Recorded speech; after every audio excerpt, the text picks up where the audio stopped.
하나님의 말씀 증거하도록 하겠습니다. 오늘 우리는 시편의 첫 번째 문을 함께 열어보려 합니다. 시편은 성경 가운데 가장 어떤 책일까요, 여러분? 가장? 네, 정답. 누가 정답 맞히셨습니다. 장수가 많은 책입니다. 몇 장이죠, 시편이? 150장이나 됩니다. 네. 시편은 그렇게 성경에서 많은 분량을 가지고 있는 책입니다. 그래서 시편은 또 우리에게 가장 사랑받는 책입니다. 기쁠 때 시편을 읽고요, 슬플 때 시편을 읽고, 또 답답할 때 시편을 읽으면 어쩜 그렇게 내 마음을 알아주는 말씀이 그곳에 다 있습니다. 기도가 나오지 않을 때도 또 시편을 읽습니다. 혹시 여러분 시편이 영어로 뭐라고 하는 줄 아십니까? 쌈입니다. 쌈 모르셨죠? 네, P로 시작되는데 보면은 제가 그런 기억이 나네요. 옛날에 아파트 브랜드 중에서 자이라고 있었는데 그게 처음 나왔을 때 어떻게 읽는 거냐 못 읽었는데 시편도 그랬습니다. PSAM이었나요? LM이었나요? 네. 근데 쌈이라고 읽습니다.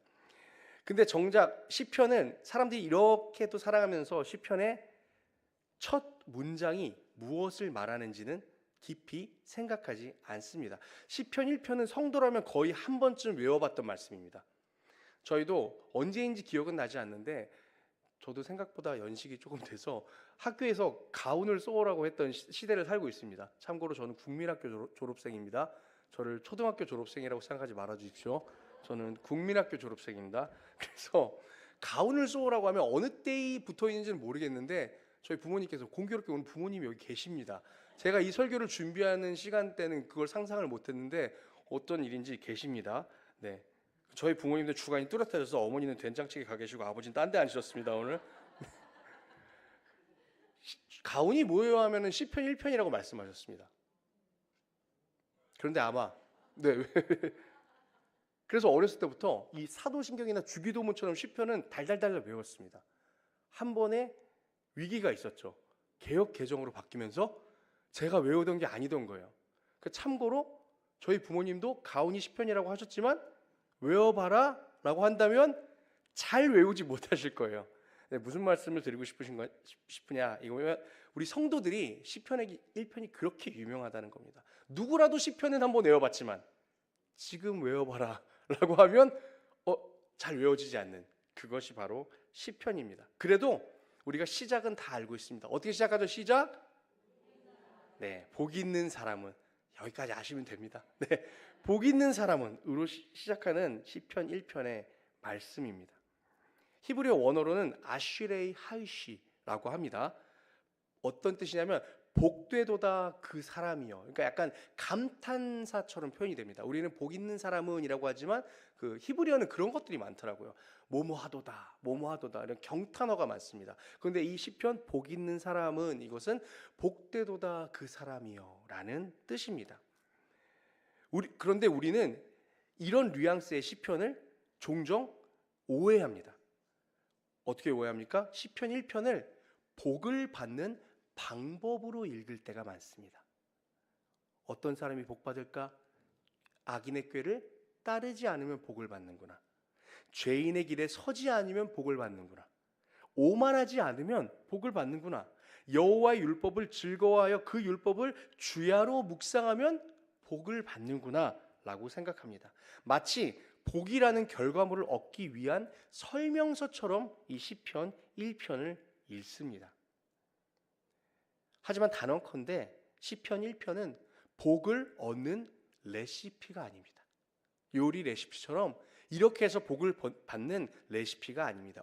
도리어 시편 1편은 이미 완성된 훌륭한 요리입니다. 그 결과를 나타내는 것이 바로 이 시편 1편입니다. 그래서 우리는 자꾸 하나님을 이용하여 복을 얻으려 합니다. 그러나 성경은 하나님 자신이 복이다 라고 말씀하십니다. 우리는 언제나 복을 소유의 문제로 생각합니다. 무엇을 가졌느냐. 그러나 성경은 복을 존재의 문제로 말합니다. 너가 누구냐. 우리는 복을 결과로 생각합니다. 무엇을 가지고 남았느냐. 그러나 성경은 복을 방향으로 설명합니다. 어디로 가고 있느냐. 오늘 말씀을 통해 하나님께서 말씀하시는 참된 복의 의미가 무엇인지 그래서 살펴보겠습니다. 여러분 시편은, 오늘 시편에 대해서 살짝 알려드리자면, 시편은 당연히도 한 사람이 쓴 책이 아닙니다. 모세 시대부터 포로기 이후까지 시편은 1000년 동안 기록된 기록물들을 가지고 만든 책입니다. 그 세월 동안 기록된 노래와 기도들이 모여 만들어진 책입니다. 그래서 시편에는 여러 저자들이 있습니다. 누가 있을까요, 여러분? 제일 유명한 다윗이 있습니다. 또 아삽이라는 사람도 있고요. 또 고라 자손들의 시편도 있습니다. 솔로몬의 시도 있습니다. 그리고 모세의 시도 있습니다. 그리고 오늘 시편에 유명한 저자가 나오는데 미상이라는 분입니다. 혹시 아십니까? 미상이라, 한국 사람 아니고, 네, 미상, 작자 미상이라는 분이 나옵니다. 그리고 오늘 시편 1편은 바로 그분이 쓰셨습니다. 작자 미상입니다. 150편의 시편 중에서 다윗 왕의 시가 73편이나 됩니다. 엄청 많은 거죠. 그렇게 되어서 웬만하면 펴보면 시편은 다윗의 시입니다. 그런데 그래서 시편 1편도 언뜻 보면 꼭 다윗의 시 같습니다. 읽어보시면 내용이. 그런데 아닙니다. 시편 1편의 작자는 우리는 모릅니다.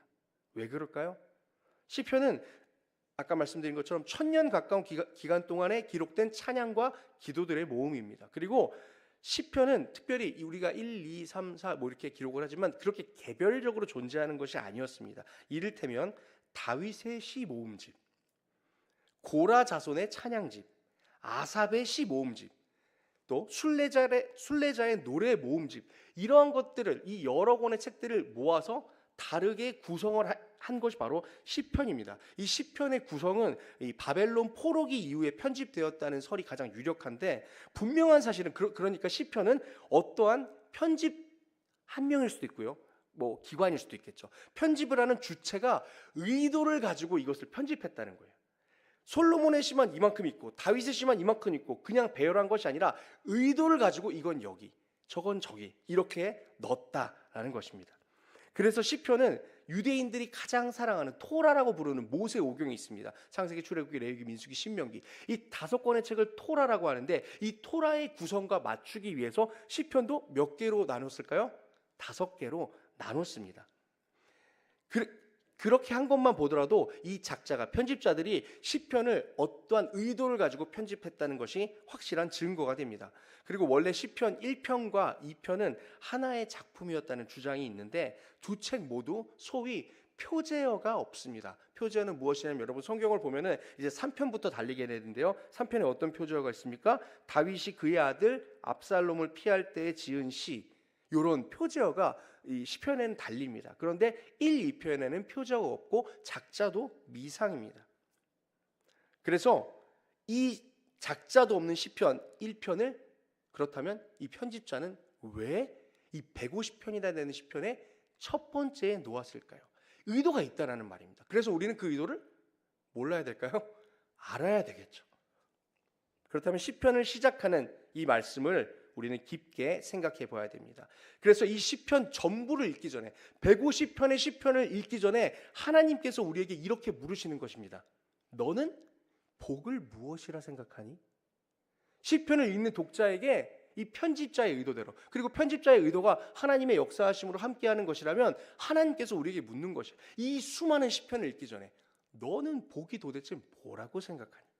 여러분, 시편 1편은 말하자면 현관문입니다. 그리고 그 현관문에 이런 문구가 적혀 있습니다. 먼저 복이 무엇인지부터 배우십시오. 네, 안 배우면 다시 돌아가야 되는 거예요.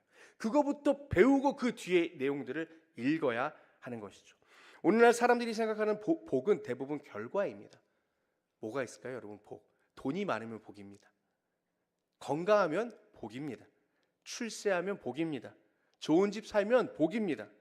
그 중에 제일은 뭐가 제일 복될까요? 세상 사람들이 말하는 복 중에서. 그 중에 제일은 잘생기면 복입니다.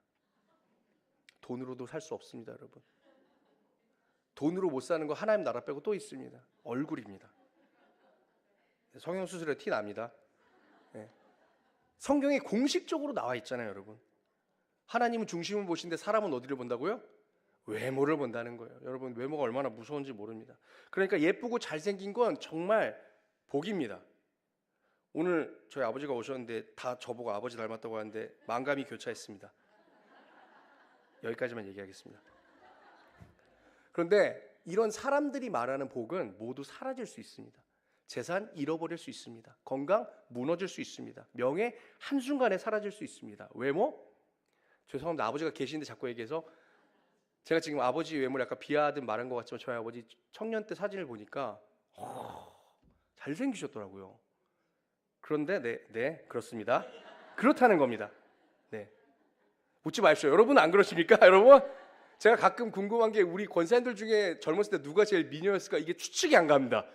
이제 젊은 사람들은 그냥 다 그래서 제일 좋아하는 권사님은 나한테 잘해주는 권사님 뭐 이렇지 누가 미녀였을까? 이런 생각이 안 든다는 건 네, 어떤 말씀인지 아시겠죠? 다 빼앗기는 것입니다. 우리의 복은. 그런데 시편 1편도 동일한 맥락입니다. 성경이 말하는 복은 그래서 그런 복이 아니라 무엇이죠? 하나님과의 관계를 이야기합니다. 그래도 시편 1편도 복이 무엇이냐라고 이야기했을 때 무엇을 가졌느냐가 아니라 누구와 동행하느냐의 문제입니다. 그래서 아까 말씀드린 것처럼 복은 소유보다 방향이고 복은 결과보다 관계입니다. 오늘 시편이 복을 설명하면서 세 개의 동사를 사용합니다. 악인의 꾀를 뭐라고요? 따르지 말라. 죄인의 길에 서지 말라. 오만한 자의 자리에 앉지 말라. 유대 랍비들은 이것을 죄의 발전 과정으로 설명했습니다. 처음에는 어떻게요? 걸어갑니다. 그 다음에 쓰지 말라고 했죠. 그 다음에 길에 멈춰 섭니다. 마지막에는 자리를 잡고 앉게 됩니다. 죄는 언제나 서서히 스며듭니다. 어느 날 갑자기 사람이 무너지지 않습니다. 생각 하나가 들어옵니다. 가치관 하나가 들어옵니다. 양심 하나가 무뎌집니다. 그러다가 어느 순간 그 자리가 나의 집이 됩니다.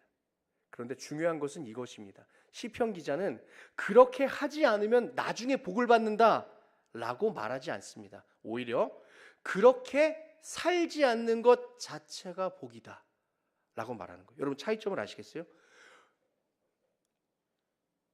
죄인의 길에 서지 않고 오만한 자의 자리에 앉지 않으면 복되다가 아니라 뭐라고요? 복 있는 사람은 악인들의 꾀를 쫓지 않고 죄인의 길에 서지 않고 오만한 자의 자리에 앉지 않는다라고 결과주의적으로 성경이 말하고 있습니다. 하나님을 떠난 생각은 결국 인간을 파괴하기 때문입니다. 여러분, 독국물을 마시지 않는 것이 상을 받기 위해서가 아닙니다. 왜죠? 살기 위해서입니다. 절벽 아래로 뛰어내리지 않는 것은 복을 받기 위해서가 아닙니다. 왜죠? 생명을 지키기 위해서입니다. 제가 너무 뻔한 얘기를 하고 있습니까? 여러분 그러면 성도가 하나님께 복 받으려고 정결하게 살아나가는 건가요? 아닙니다. 그것이 하나님 앞에 우리가 머물 수 있는 근거가 되기 때문입니다. 여러분 교회 다니면서 복 받으려고 술을 안 드십니까? 복 받으려고 금주하셨습니까? 여러분 복 받으려고 범죄하지 않습니까? 복 받으려고 서로 미워하지 않습니까? 아닙니다. 우리가 살기 위해서 하나님 앞에 살기 위해서 그렇게 하는 것입니다. 그것이 악인의 길이기 때문입니다. 절벽 아래로 뛰어내리지 않는 게 복 받으려고가 아니라 살기 위해 뛰어내리지 않듯이 악인의 길로 가지 않는 것은 하나님께 칭찬 듣기 위함이 아닙니다. 우리가 하나님 앞에 살아가기 위함입니다. 그런데 이것이 노력이 아니라 오늘 본문은 무엇이라고 말하나요? 그것이 복이다라고 말합니다. 악인의 길을 거절하는 삶은 하나님께 점수를 얻기 위한 행동이 아닙니다. 그 길이 생명의 길이기 때문입니다. 그래서 그 생명의 복을 얻은 자는 그 길을 가지 않습니다. 하나님의 길로 가는 것이 하나님과의 끊어짐 때문에 하는 것이지 무슨 자랑할 만한 일이어서 그렇게 하는 것이 아닙니다. 여러분 복 받은 사람은 그래서 악인의 길을 미워합니다. 노력해서 미워하는 게 아니에요. 복을 받았기에 그것이 싫은 것이죠. 악인의 길로 가는 것이 싫은 것입니다. 그것이 사람이 하나님 앞에 복 받았다는 증거다라고 오늘 본문이 말합니다. 2절에 이렇게 말씀합니다. 오직 여호와의 율법을 즐거워하여. 여러분 과연 누가 말씀을 즐거워합니까? 여러분은 말씀을 즐거워하십니까? 누가 말씀을 즐거워할까요? 말씀이 진실이라고 믿는 사람이 말씀을 즐거워합니다. 여기서 우리는 중요한 질문을 던져야 합니다. 왜 어떤 사람은 말씀을 즐거워하고 어떤 사람은 지루해할까요? 바로 믿음의 차이 때문입니다. 예를 하나 들어보겠습니다. 어떤 사람이 미국은 이게 금액이 많아서 확 오는데 우리나라는 로또 1등에 당첨되었습니다. 한 100억짜리라고 하겠습니다. 아직 돈을 받지 않았습니다. 이제 수령할 날이 남았습니다. 통장에 입금된 것도 아닙니다. 그런데도 그 사람의 마음은 이미 달라졌습니다. 왜 그렇습니까? 그 사실을 믿기 때문입니다. 출근을 해도, 힘든 일을 만나도, 억울한 일을 당해도 계속 그 사실을 떠올립니다. 받는다.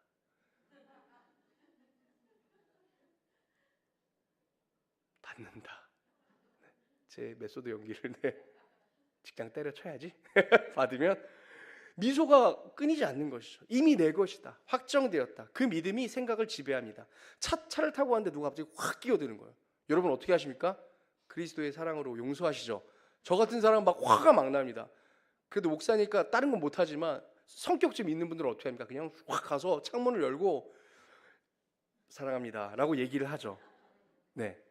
그런데 그런 사람조차도 100억을 받게 된다면 이제 다음 주에 차가 확 끼어들면 으이 하다가도 아유 내가 한번 봐준다 진짜. 왜요? 그 안에 확신에 찬 기쁨이 있기 때문입니다. 말씀도 마찬가지입니다. 하나님의 약속이 진짜라고 믿는 사람은 계속 그 말씀을 생각합니다. 말씀이 즐거운 이유는 믿기 때문입니다. 왜 주일에 나와서 설교 듣고 예배 드리고 싶은가요? 그 설교가 나를 다시 살게 하기 때문입니다. 그 말씀을 믿으니까. 목사님이 선포해 주시는 말씀 들으면 그 말씀대로 될 거야. 내가 지금 고민이 있는데 내 예배에 나아가서 하나님 말씀 들으면 해결책이 있을 거야. 라는 믿음이 있기 때문에 예배가 즐겁고 복되고 하나님 앞에 나오는 것이 생명이 되는 것입니다. 그런데 그런 믿음이 없다면 아휴 오늘도 재미도 하나도 없네. 무슨 말인지도 모르겠네. 이러고 앉아있는 것입니다. 결국 말씀을 즐거워하는 사람은 말씀을 신뢰하는 사람입니다. 그리고 그는 어떻게 한다고 오늘 시편이 말합니까? 주야로 그것을 묵상합니다. 원어로 하가, 히브리어 하가라고 하는데 중얼거리다, 되뇌이다 이런 뜻입니다. 그러니까 복 있는 사람은 말씀이 좋아서 밤낮으로 어떤 사람이요? 말씀을 중얼거리는 사람이로다라는 말입니다. 여러분 성도는 말씀을 읽고 끝내는 사람이 아닙니다. 말씀을 품고 사는 사람입니다. 하루 종일 생각합니다. 중얼거립니다. 100억 당첨됐다. 아싸 아싸. 설거지하다가도 100억 당첨됐다. 아싸. 주님의 말씀이 이러한 기쁨에 대해서 우리 안에서 자꾸 튀어나오는 겁니다. 여러분 우리가 생각을 곱씹는다는 표현을 어려운 말로 뭐라고 하죠? 여러분 반추라고 합니다. 하나님 말씀을 곱씹는 것이 반추하는 것이 그렇다면 왜 복입니까? 그것을 해서 복이 아니라 그것을 한다는 것이 복인데 왜일까요? 여러분 실제로 초식 동물 중에 반추하는 동물들이 있습니다. 되새김질이라고 하죠. 대표적으로 소가 그렇습니다. 식사 때도 아닌데 이놈들은 그래서 이렇게 씹어댑니다. 이 풀에는 셀룰로스라는 성분이 많습니다. 인간은 근데 이 셀룰로스를 거의 분해하지 못한다고 합니다. 그래서 사람은 풀 먹으면 못 삽니다. 뭐 풀만 먹고 산다는데 아니요. 풀 먹으면 죽습니다. 사람은. 그런데 반추동물들은 이 위 안에 수많은 미생물을 가지고 있어서 셀룰로스를 분해할 수가 있습니다. 그래서 그것을 영양소로 쓸 수 있는 거예요. 그리고 그 미생물들이 셀룰로스를 분해하는 일을 잘하려면 음식을 잘게 부숴야 한다고 합니다. 이 먹은 풀들을. 그래서 반추를 하게 됐다라는 거예요. 반추를 해서 좋은 것이 아니라 반추를 했을 때 내 안에 있는 능력이 살아나게 되는 거예요. 사람은 그래서 반추를 해봐야 소용이 없습니다. 왜요? 셀룰로스를 분해할 미생물이 없으니까요. 그래서 우리는 반추하지 않는 형태로 지어졌습니다. 한번 먹고 다시 씹고 또 삼키는 과정을 반복합니다. 그렇게 안 하면 소화를 못하고 어려워서가 아니라 그렇게 했을 때 도리어 좋은 영양소를 분해할 수 있기 때문에 그렇게 하는 것입니다. 그래서 소는 풀 먹고도 여러분 우유도 엄청나게 많이 만들어내고요. 풀 먹고 앙상해야 되는데 뚱뚱해서 우리 사람들한테 고기도 제공해 주고요. 밭을 갈 때 힘도 그렇게나 셉니다. 풀을 먹는데 말이죠. 그래서 반추를 하는 행위 자체가 소에게 어떤 것이 되나요? 번거로움이 아니라 복이 됩니다. 그리고 반추를 한다는 사실 자체가 그가 좋은 영양소를 흡수할 수 있다는 능력의 반증입니다. 여러분 여러분은 이번 한 주 무엇을 반추하며 사셨습니까? 여러분, 어떤 사람은 걱정을 하루 종일 묵상합니다. 어떤 사람은 상처를 하루 종일 묵상합니다. 어떤 사람은 분노를 묵상합니다. 그리고 사람은 자신이 가장 오래 생각하는 것을 닮아갑니다. 그런데 주야로 하나님 말씀을 묵상한다는 것은, 그 말씀을 늘 되새긴다는 것은, 여러분, 그 되새김이 그에게 복이 된다는 증거입니다. 되새겨서 복을 받는 것이 아니라 되새기고 있다라는 사실 자체가 그가 그 말씀의 능력을 취할 수 있는 사람이라는, 복된 자라는 증거가 되는 것입니다. 반면에 오늘 본문이 말하는 악인은 어떻습니까? 악인은 겨와 같다라고 말합니다. 겨는 알곡에서 떨어져 나온 껍질입니다. 무게가 하나도 없습니다. 생명도 없습니다. 바람이 불면 푸 하고 날아가 버립니다. 그래서 악인들은 욕망의 바람이 불어오면 그저 아무 저항 없이 날아갑니다. 중심이 없기 때문입니다.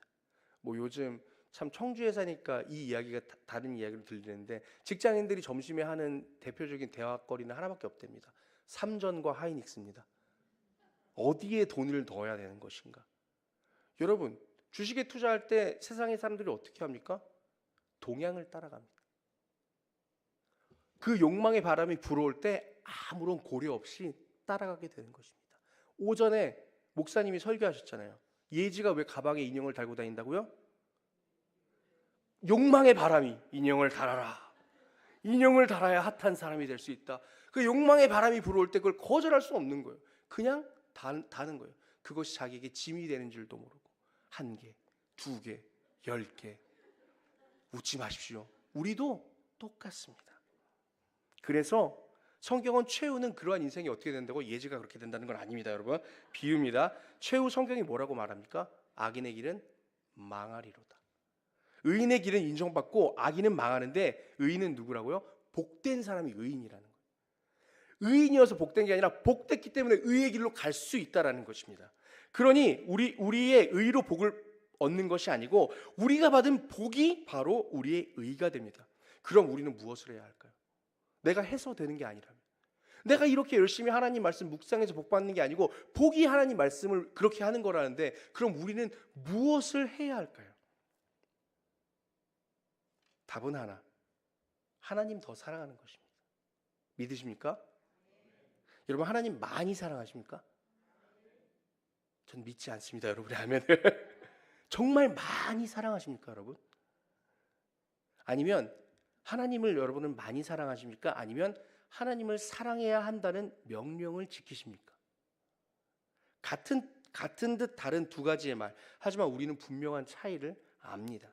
결국 복받은 사람은 말씀을 믿음으로 듣고 그 말씀으로 소망을 가지게 되는 것이 자연스러운 사람인데, 그 방법이 뭐라고요? 하나님을 사랑하는 것이죠. 그래서 고린도전서의 말씀에도 믿음, 소망, 사랑, 이 세 가지는 항상 있는데 그 중에 제일이 뭐라고요? 사랑이다 라고 말씀하잖아요. 사랑만이 존재하는 게 아닙니다, 여러분. 우리의 믿음이, 소망이 하나님 앞에 복이 되는 기적이 우리가 하나님을 사랑할 때 나타나게 됩니다. 사랑하는 성도 여러분, 하나님 앞에서 자꾸 내 의의를 쌓지 마시고, 그것이 하나님 사랑하는 거라고 생각해서 말씀을 주야로 묵상하는 것이 하나님 사랑하는 것이지 라고 맹목적으로 변할 때, 이런 것들이 한두 가지겠습니까? 우리는 결국 하나님 사랑을 잃어버리고 우리의 의만을 따라가게 됩니다. 이것이 하나님을 사랑하는 것이라고 생각을 해서. 아닙니다. 우리의 중심이 하나님을 더욱더 열렬히 사랑해야 합니다. 하나님 사랑함이 우리를 시편 1편의 그 복의 길로 인도합니다. 그 복을 받은 자들이 비로소, 하나님 사랑하여서 그 복을 받은 사람이 비로소 시편 나머지 149편의 시편의 노래들을 따라 부를 수 있는 자가 되는 것입니다. 무슨 노래들이 있습니까? 다윗의, 고난당할 때 다윗의 울부짖음과 노래들이 있습니다. 솔로몬의, 성전을 지었을 때 솔로몬의 하나님을 향한 찬양의 노래들이 있고요. 고라 자손들의 하나님을 향한 이 예법과 정결 예식에 대한 찬양의 노래들이 있습니다. 그걸 누가 부를 수 있다고요? 복받은 사람, 참된 복을 깨닫고 그 복 안에 거하는 사람이 그 나머지의 여정을 갈 수 있는 것입니다. 그러나 그 입구를 지나지 않고 이 입구를 지나는 자 복이 무엇인지 배우시오. 그것을 잊어버린 채 내가 생각하는 복을 추구하며 나아가는 자들은 그 시편의 고백을 고백한다 할지라도 그들의 고백은 무의미한 고백이 됩니다. 그저 나의 욕망을 들어달라는 기도가 되고요. 하나님 당장 어려우니 이 어려움에서 건져 주시옵소서라는 우리 하나님 앞에 그저 복받기에 비는 기도밖에는 되지 못한다라는 말씀입니다. 오늘 저와 여러분 말씀을 통해 이 시편의 현관문을 통해서 진짜 복이 무엇인지 다시 한번 마음에 새겼으면 좋겠습니다. 내가 누리고 있는 것이 내가 진짜 복된 사람인지, 말씀을 그렇게 내가 주야로 묵상할 만큼 복된 자인지 우리의 복을 돌이켜 보았으면 좋겠습니다. 여러분, 복은 갖는 것이 아니라 하나님과 함께 함입니다. 믿음은 복을 갖기 위한 수단이 아니라 복 그 자체입니다. 그래서 믿음 없는 자를 너무 정죄하지 마세요. 복 받지 못한 것입니다. 신앙의 연륜이 작고 믿음 생활에 문제가 있는 것처럼 보여서 여러분 정죄하지 마세요. 복을 누리지 못하는 안타까운 자입니다. 하나님 사랑하셔서 여러분 그 복을 누리시기를 바랍니다. 하나님 사랑하셔서 하나님의 말씀을 지도하시고 내 마음 가운데 선한 의지를 새롭게 하셔서 더욱더 하나님 주님 닮아가는 성품이 돼야 되겠다, 내가 결단하게 되는 인생이 되셔야지 여러분 하나님 사랑하는 명령을 지켜야 하니까 눈치 보면 이것도 하고 저것도 하는 인생이 되지 않으시기를 간절히 소망합니다.